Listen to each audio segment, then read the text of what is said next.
The first thing that we'll say if you enter any of our Tiwale spaces is Tiwale, and then someone responds Ngwe.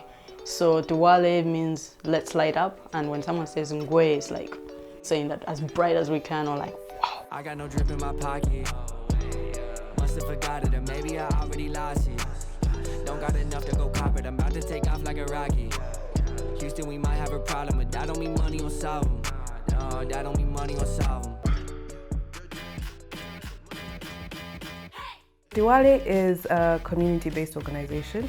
The focus or the initiative itself is education. But when you say education, it's more of a broader sense.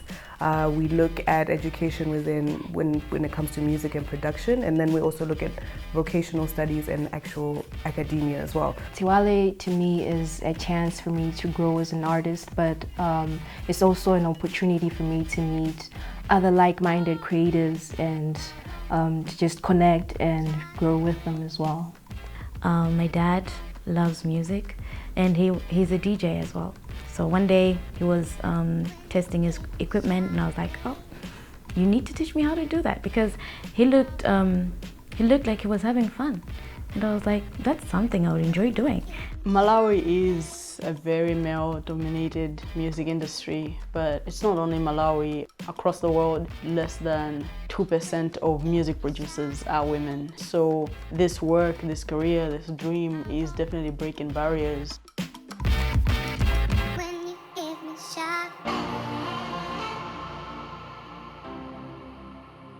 A lot of girls within our community and through this program are now able to book gigs and actually make real money from what they've learned. Although it's still a hobby, but it's a hobby that makes me money, and I love doing it, so yeah.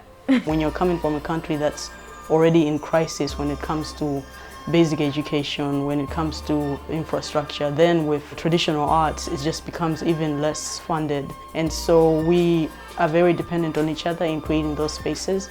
And a lot of those spaces are usually male-dominated. But one thing that's promising and exciting is that we're starting to see more and more female artists taking stage. We're starting to see more and more female producers coming up, as well as more female DJs. Tiwale has managed to kind of engage those female DJs and those female producers and put them in one space and allow them to flourish. It's telling the girls that you can do it. Nothing is impossible. Tiwale is an incredible space. Young people can just be themselves. When I'm doing music, I feel like a different person, but at the same time, I also feel like that's when I'm most myself. That's when I get to express who I really am. Music is like everything. It's like the air I breathe. It's me. In a sense, you're giving them power to become their own women. You can go out there and be a DJ. You can go out there and be a producer. You get gigs. You network with new people. If I have to be the first person in a space, I will take up that space. But how do I encourage other young people, other young women and non-binary folks into that music production space and make sure that we change that narrative? So yes, it's male-dominated now, but I think we can have a more equitable music industry in the next 10 years if we will push.